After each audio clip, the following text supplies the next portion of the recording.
Well, I know I've talked to some people in that front office up there, and they're surprised. The timing, it just caught everybody off guard. And the thing is with Larry Bird, you never know. He's unpredictable. When he stepped away as the coach in early 2000s, it was a surprise. He was having great success. When he stepped away as the president, it was a surprise a few years ago. Then he comes back 1 year later. So Larry Bird's going to do his own thing, march to the beat of his own drum. And you've always gotten the impression he's not one of these guys that has to be around basketball. Has to have the spotlight. So I wouldn't be surprised if we don't see him in the NBA again. And I really wouldn't be surprised if he does resurface somewhere a few years or maybe It does feel like, though, we got this Paul George thing hanging out there. I want to be a Laker. Yeah. And you're watching Larry Bird grimacing, and the cameras are shooting. Well, Paul George sees that. And you're sitting there, and I'm Herb Simon, and I own the team, and I'm watching Larry's disgruntled, and I got to keep Paul George. About 12 great players in this league. And I think he said, listen, Larry, I'll pay you. Be a consultant. But Kevin Pritchard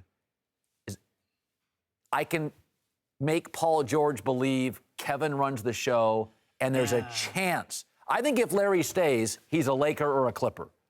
I mean, he's probably gone either way. Yeah, that's the reason I'm not surprised, guys. I think Paul George is gone. I think Larry Bird knows this is a rebuild ahead of us. Okay, Paul George was 22 years old, had them in the Eastern Conference Finals. 23 years old, going head-to-head with LeBron and the Heat. And now here they are getting swept in the first round. I think it's over. The ship has sailed. Jim, I think he's moving on, and I think Larry Bird says, I don't want to rebuild at the age of 60. Well, it's a reason why he went year to year on his contracts, too, to keep it flexible enough for him to be able to get out. Keep in mind, at the trade deadline, 29 and 28, they don't have a lot of value. Thaddeus Young's contract, 3 years left, $43 million.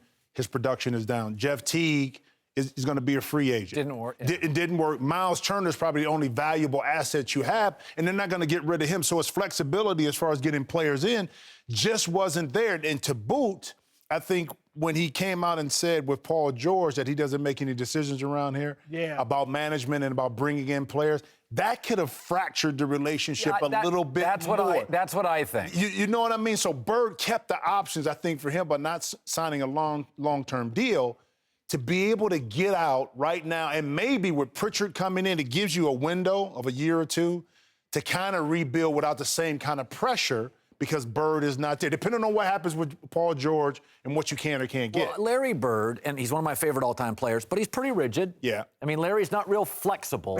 And I think Larry has come to a conclusion on Paul George. I like you, I don't love you. And the truth is, in recruiting, you got to show the love.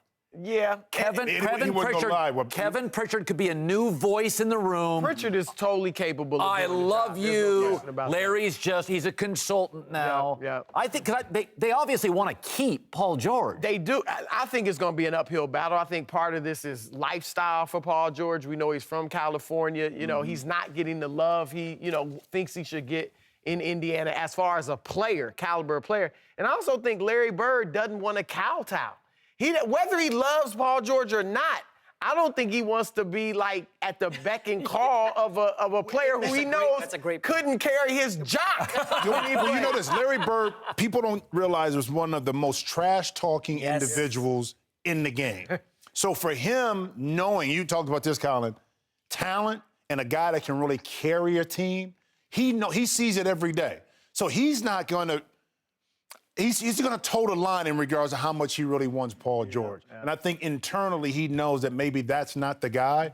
And this is a chance for him to kind of get away, still be a consultant, and ease his way out down the line another year or two. Jim, do you think Larry Bird saw, hey, wait a sec, LeBron left small market Cleveland when he had the chance? Kevin Durant just left small market OKC. Yeah. Paul George, his time is up here. Maybe his ship has sailed. He's 26, 27. Listen, that's a good point. We got no chance of keeping him. No, that's because But you do have a chance to make a good trade. George isn't a free agent this summer. He's got next summer. Yeah. So you have all types of time to make some type of move.